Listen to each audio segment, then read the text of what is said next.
Hi, I'm Clara Rose, and you are watching Influence Matters, sponsored and brought to you by Rosedale Publishing. Each week, join me, and I will share tips, tricks, tools, resources, secrets, and hacks for savvy influencers just like you who want to strategically and intentionally grow and build their influence. Before we get started, I wanted to talk to you really quickly about what influence is and what influence is not.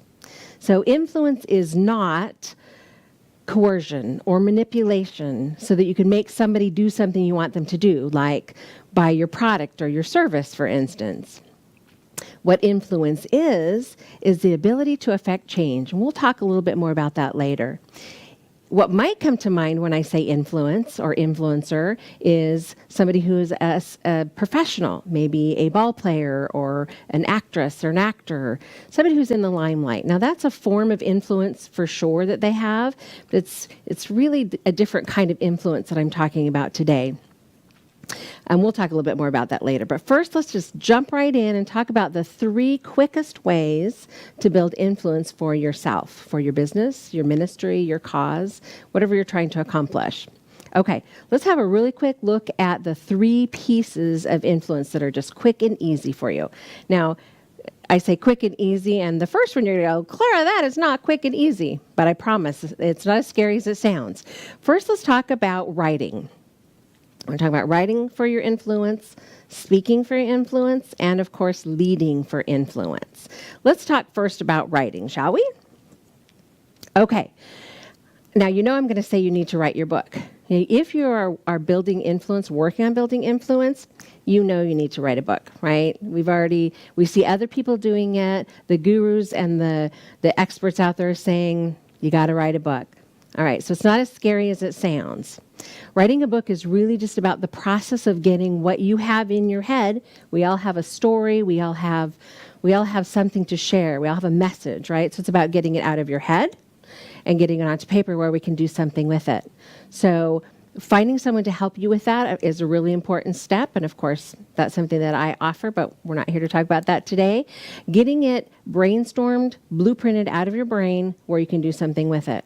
Now, writing a book really is going to be a process. I know there's some people out there doing the, weekend book. Well, I see people putting work out there in a weekend. I'm a little hesitant about it just because I don't feel like you can really dig deep and get the good stuff into your book in a weekend. Most of my authors take about 6 months from start to finish. Some people are a little faster, some people are a little slower, depending on how dedicated they are to their project and how much writing they actually do. So it takes putting your butt in the seat to actually get your book done. Now, there are other kinds of writing, right? We don't have to just have a book, although that's the quickest way. Let's look at some ways that you might be able to, other ways that you might be able to write for influence. So let's look at this next slide, okay? Let's talk about, beside your book, what else you might be looking to write to build some influence, okay? You could be publishing in a magazine. You could be publishing newsletters. How about email marketing? How about any other form of written content? So anywhere that you publish something is an effective tool for influence. Not as effective perhaps as your book, but absolutely also effective. So what about in a magazine? How do you get in a magazine? Well, there's some specific steps to finding someone to listen to what you have to say and getting in a magazine. So a good query letter, talking to the right person who takes submissions for their magazine. Trust me, every single magazine is looking for content. Every single place where there's a written piece of content, whoever the editor is or who's compiling it, they are dying for content, I promise you. Reaching out to them and saying, hey, I have an idea for an article. Are you interested? Is the first step toward getting yourself published. Getting published in a national trades magazine that's relevant to your industry is like gold. So I encourage you to follow up on that one for sure. Email marketing, of course, we all know that email marketing is effective and no email's not dead, so don't give up on that one. Newsletters, we don't see them as much, but I think there's still really effective ways getting your words in front of someone else super consistently. Okay, So let's move on to, so we've talked about writing, speaking, and leading. Let's move on to speaking. Now, before you freak out about speaking and think, I don't want to public speak. It is, of course, the number one fear for most people, public speaking. They'd rather die than public speak. Now, I'm not that person, but I understand the anxiety that it can give you. So let me put your mind at ease. If you want to be a public speaker and you want to be the person on the big stage, awesome. Because guess what? You already have the book, right? We already talked about the book. If you have a book and you're on a big stage, that's gold right there. You have the ability to affect change in a really big way. Okay. If you're thinking, Clara, there is no way that I could get in front of a big crowd. I have no desire. I'm like, okay, let's find you a small stage, someplace where you can get in front of a small group of people that you can share your message with. Now, you still want to get I'm going to call it your signature speech. Don't let that scare you, because I'm not talking big stage here. I'm talking small stage. Let's talk about that small place where you can go and use your signature speech or your topic and create some influence for yourself. So I love the way that Webster says about influence, the capacity to have an effect on the character development or behavior of someone or something. That's what we're really trying to do, right? We're trying to have an effect on someone's behavior or thought. That's what influence really is. So if you can get up in front of any crowd that you'd like to share your message with, it can be a small stage. It's going to create influence for you. Now, think about this. If you are a business owner or a professional, networking is usually already built right in, right? That should be built into your daily, at least weekly business plan, right? So you're already out there networking. You already have those little audiences that you can talk to. If you are terrified of speaking, start small. So perhaps volunteer or ask the leader, can I, do a 10-minute presentation? Most of them will say yes, absolutely. Especially if you meet weekly, they are absolutely looking for people to get up and share. Plus, you're a member, right? So they want to highlight you. They care about your business being successful. So they want you to stand up and speak. So start small. Now, if that still terrifies you, I recommend that you join. Now, don't roll your eyes, because I can feel you rolling your eyes already. I recommend that you find a group that lets you practice in a safe way, right? And so that might be a Toastmasters. They're specifically to practice speaking. So the people who are listening, they know you're there to practice. And they're there to encourage, support, and give you feedback. What a perfect place to learn to speak in front of people. People who are going to lovingly, encouragingly help you get better at what you do. That's like the perfect spot. I love that. If you're not a fan of Toastmasters, I say give it a shot. Give it a shot and see if it doesn't make you a better speaker. Okay, so we're going to move on from speaking, but I can't emphasize enough how important it is for you to hone that particular skill set. Get some sort of comfort speaking in front of even small groups of people. Okay, I've bemoaned and belabored that long enough. Let's talk about leading.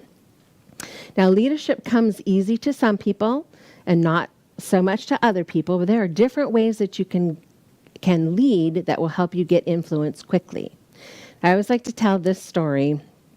When I was first starting to take all of the pieces of my business development with my clients and add that leadership piece, I went and found an organization that I still love to this day. It was the Association for Talent Development, or it is the Association for Talent Development. It was ASTD for like 80 years or whatever.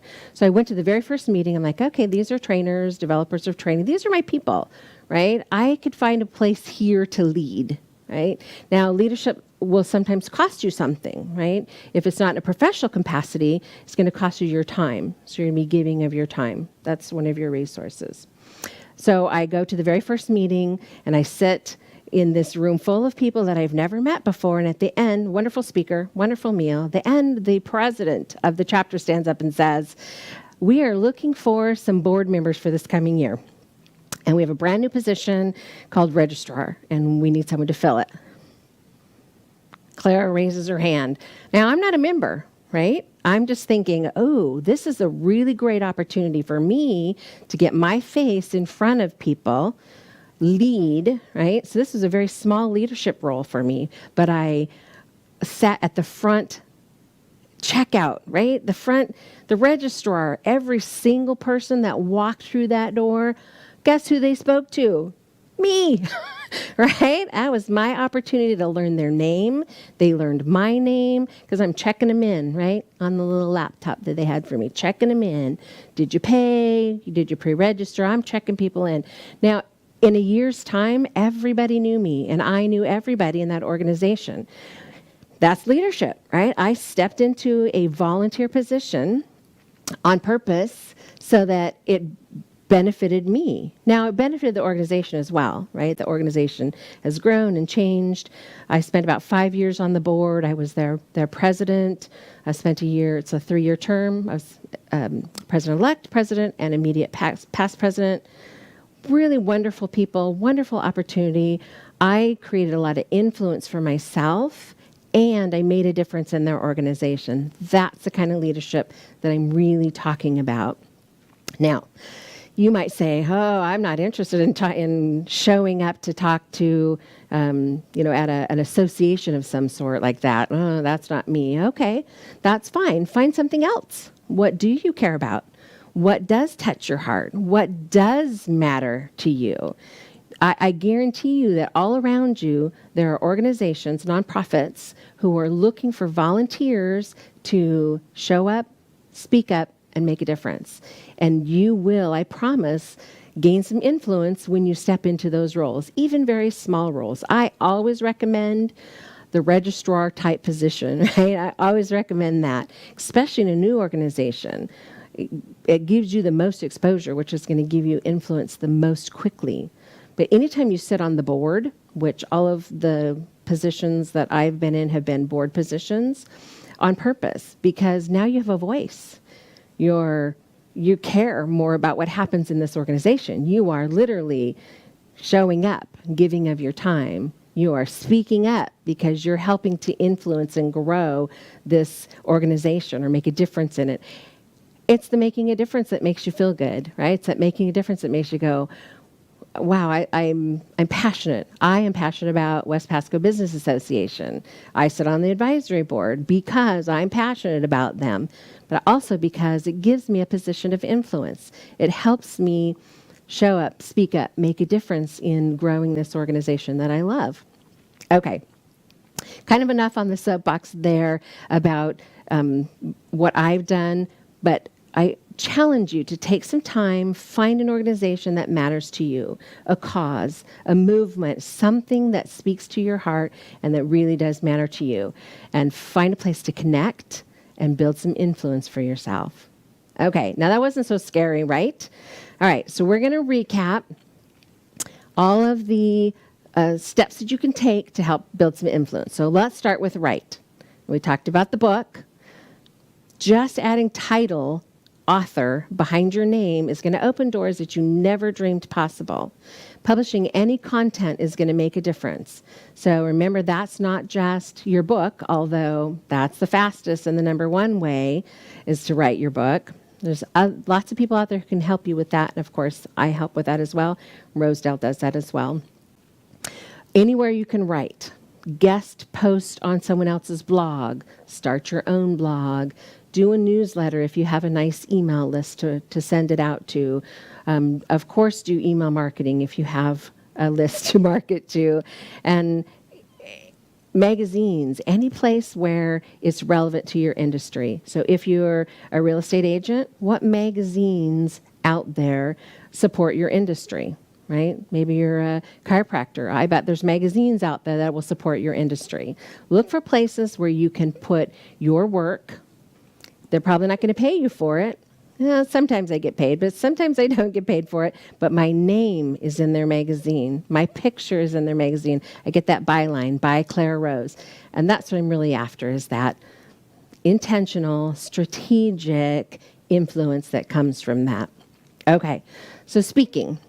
Let's touch on that really briefly again. Remember, I'm not saying you have to get on a big stage if you're terrified of that. If you're not terrified of that, awesome. Create a signature speech and spread your message to the world.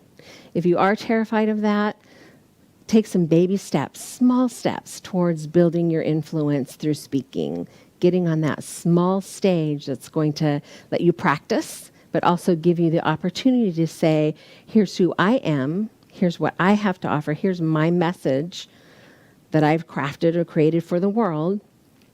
Get out there and find places to speak. Get on the stage, if you will, or at the very least, find networking places where you can plug in and share your message in a less scary way. And of course, find yourself a Toastmaster or other organization that will help you to hone those skills.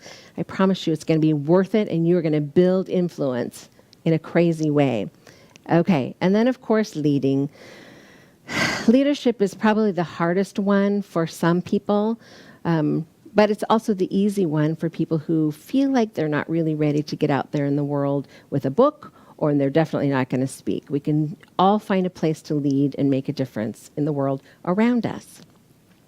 Okay, so some of the things that we're going to talk about in the coming weeks, remember I'm going to be here every week talking about strategically and intentionally building your influence. So we're going to talk about other ways that you can get out into the world, some productivity hacks, some resources, some tools. I really wanted to just dig in today and talk about some of the basics since this is our very first show. And I'm so excited that you've joined me on this first show. But join me each week and we will cover all of the different ways that you might not even think of to build some influence for yourself. Yes, I'm going to encourage you to write your book. But if you can't start there, start someplace, right? Start with that newsletter, that magazine article, that whatever it is that you can start with. And just kind of on a side note there, while I love the enthusiasm that some of you have, be sure that you find a good editor.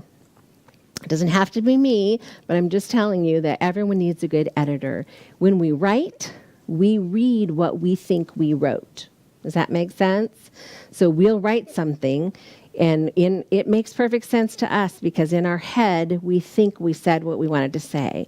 But when you send it off to someone to have a look at it and to do an edit on it, you may find you didn't really write what you thought you wrote. Even I, who edit professionally, on a daily basis, I'm editing, I have an editor because I still read what I think I wrote. So it's an important thing if you're going to put stuff out into the world that somebody else's eyes have also seen it as well. It's not just you seeing it. A good trick if you don't have an actual editor that you're going to pay for that service is to let it cool. Right? So write something and then set it aside. It's called a cooling period. Then come back to it maybe a day or two later.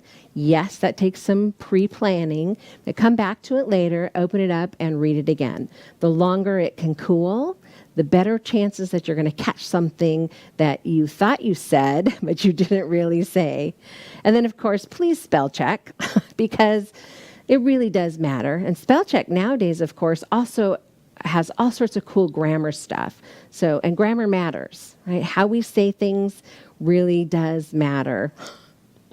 I promise you, it can be super embarrassing to put something out there into the world in a written format and then have someone go, oh, oops, there was a typo there, or maybe something that you had unintentionally said that could be taken in more than one way. So I encourage you to find an editor if you don't have one that you call on. I'm happy to speak with you. Okay, enough about writing. Let's talk about speaking really quickly again. Speaking, of course, is my one of my favorite ways to get my message out into the world. It's super easy, comes easy for me, and I love people. I love to educate people and impart knowledge to people. And that, I think, helps me to be a better speaker. So when you're thinking about speaking, small or large stage, think about, what is my message? What do I have to say? And am I there to impart knowledge? Or am I there to just get leads for my business or just gimme, gimme, gimme, get for yourself. Because how you go into it and your motivation will make a difference. Right? People want to learn from you. People love to learn new things, as a matter of fact. So if you can come at it from that perspective, they're going to appreciate that you are transferring knowledge from yourself to them, what you have to offer the world to them in such a way that they're going to benefit, right? They get a takeaway from it. So just think about that as you're putting together your little talking points or your speech, whatever it is, that you're really making a difference in their world. And then lastly, before we wrap up, of course, is leadership. And you know that I have a heart for that, and I love that piece of it. It's also the quickest, because you can lead tomorrow. Right? You're not going to write your book tomorrow. We could start your book tomorrow, but it's going to be a while before it's done, right? Speaking, you could find a place to speak tomorrow, but it's going to take you some time to put together your PowerPoint and your talking points and make the arrangements and all those things. But leadership is something you could do tomorrow. Maybe sit down with a tablet and say, okay, what do I care about? Right? What do I care about in my community? What matters to my business? Is there some place where I can go lead and make a difference that's relevant to my particular industry? I bet that there is, if you think about it hard enough. So take your list and say, okay, who can I contact to find out about these things? Well, it was easy for me for WPBA, the West Pasco Business Association, because I know them, right? I've been involved for a while and I know them. And I know their heart, and I love what they do in the community. So that was easy for me. But sometimes I have to work a little harder. Like, ooh, that organization matters to me. Who do I talk to get an opportunity to make a difference? Where can I go? Who can I talk to that can get me to the places I need to be to show up, speak up, make a difference? If you're not ready to step into leadership yet, get involved in other ways. They're always looking for volunteers to man the front table, go get sponsors for an event. There's always ways to get involved. And as you become involved, pretty soon you're going to get comfortable with those people who will make it possible for you to be on the board, or who will make it possible for you to show up, speak up, make a difference. Okay, so as we wrap up today, I just want to reiterate this one thing to you. Influence is not accidental. Influence is strategic and intentional. If you want to build influence that will generate more leads for your business, ministry, or cause, you're going to need to do it in a strategic and intentional way. It's got to be on purpose. So sit down and create a plan for yourself to create some influence. So influence is definitely built success for a lot of people, and it will build success for you as well. So I like this mantra that I say all the time. Success is a matter of influence, but influence is not accidental. It happens when we strategically and intentionally put together a plan. It takes tools, resources, and a strategic plan in order to make it happen. So I thank you for taking this time with me today. I appreciate you joining me on this journey. Each week as I share tips, tricks, tools, resources, hacks, it's going to help you to be a savvy influencer, and it's going to help me to become a more savvy influencer. I'd like to invite you, if you have suggestions for me to use on the show, to email me. You can email me at hello@clararose.com, and I'd be happy to take your suggestions. And if I use your suggestion on the air, I will use your name and business as well. You're also welcome, if I use yours, welcome to send me a mug or something that I can show off on your behalf to help you build influence in one more way. Right? Because we're all on this journey together, right? We all have a mission, a cause, something we care about, a business that we're trying to grow, and together we can do some really incredible things. Look for opportunities all around you where you can collaboratively work with another individual to help both of you to grow your influence. So I hope today that I have encouraged you and given you some tools to help you become a savvy influencer. I'd love to have you on my Facebook page. We have a private group there. You can ask to join. I have a couple questions for you, but I'd love to see you over on Influence Matters Facebook page. And I invite you to collaborate with me as together we work to show up, speak up, make a difference in the world around us, and grow influence for ourselves. Okay, I'm going to check in with you next week, so we will see you back here every Friday. I believe we're at 2, and I look forward to getting to know you better on this journey. All right, what do we say? Influence is the capacity to have an effect on the character, development, behavior of someone or something, right? Because success is a matter of influence, but influence is not accidental. Okay, guys, next week, same time, same bat channel. Oh, can I say that? Yeah, that's funny, right? Same time next week. I appreciate all of the feedback that I'm getting already, and I look forward to making a difference in your world. Thank you so much. If you're ready to take your influence to the next level, I invite you to download our free app, The Savvy Author. There you're going to find everything that you need to know about becoming a savvy author. Whether you're a first-time author or you're an author again, we would love to be a part of your journey.